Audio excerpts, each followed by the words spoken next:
Monsieur le représentant Monsieur le ministre de l'Enseignement supérieur, de la Recherche et de l'Innovation,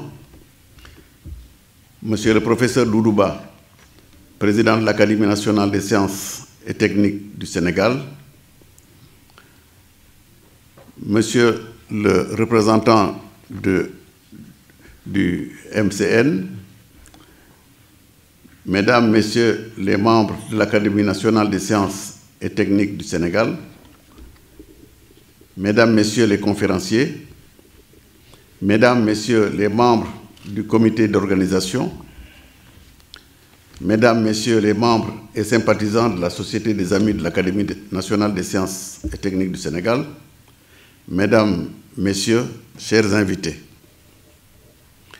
au-delà de l'usage qui nous le commande, je voudrais, en mon nom et à ceux de tous les membres de la Société des Amis, exprimer mes sincères remerciements au professeur Doudouba, président de l'Académie nationale des sciences et techniques du Sénégal, pour l'attention toute particulière et l'appui constant et multiforme qu'il ne cesse d'apporter à notre société. Je ne rappellerai jamais assez que la raison d'être de la Société des Amis de l'Académie est de travailler en étroite collaboration avec les experts membres de cette Académie en vue de la faire connaître au niveau national et international. L'utilisation effective de ces résultats peut, à n'en point douter, contribuer de manière significative à booster le développement socio-économique de notre pays, voire de tous les pays de la sous-région. Vous comprendrez alors pourquoi nous sommes présents à toutes les rencontres organisées par l'Académie. Nous cherchons, en le faisant, à accroître nous-mêmes nos connaissances dans les divers domaines qui y sont traités, mais c'est aussi une opportunité pour nous d'étudier les voies et moyens d'assurer une large diffusion des enseignements essentiels qui en sortent à chaque rencontre.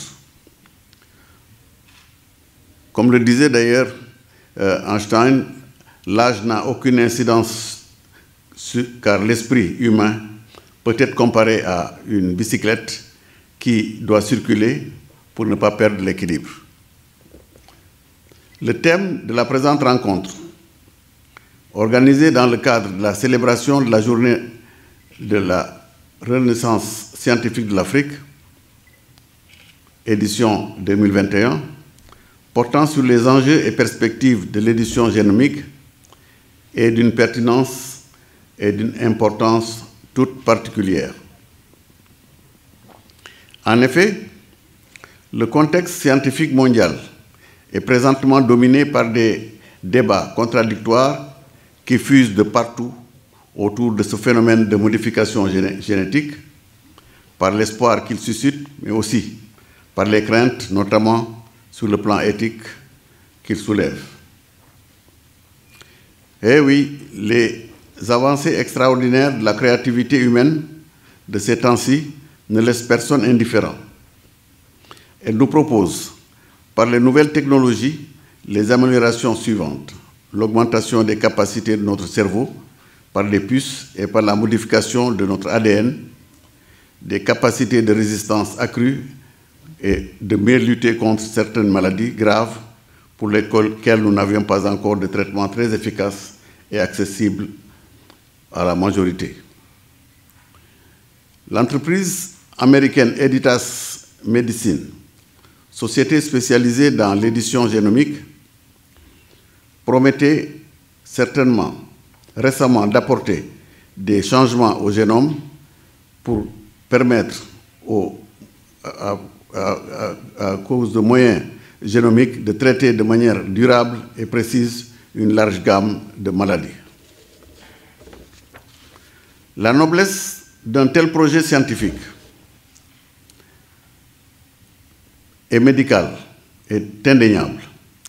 Les problématiques éthiques qui en découlent et qui seront largement discutées dans cette rencontre sont néanmoins très préoccupante.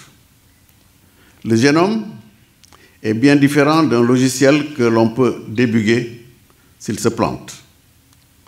Les modifications à son niveau, comme nous le préciseront certainement nos conférenciers, risquent d'avoir des conséquences irréversibles. Les avancées technologiques sont indispensables de nos jours dans tous les aspects de notre vie.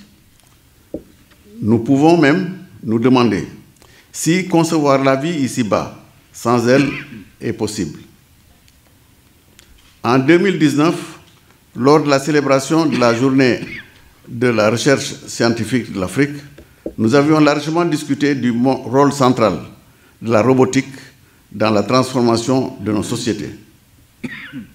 Nous avions émis à cette occasion le vœu pieux pour que tout soit mis en œuvre afin que les hommes restent toujours maîtres de ces robots pour limiter leur apport à la simple contribution d'améliorer nos conditions de vie et non de se substituer à nous.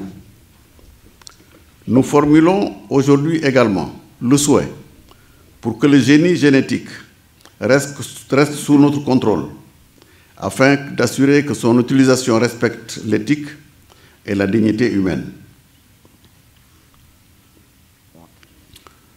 Cela nous permettra d'éviter, comme dirait l'autre, que les scientifiques, chercheurs, soient tentés d'enfiler quelques pièces du costume de Dieu si jamais leur science leur accorde une existence.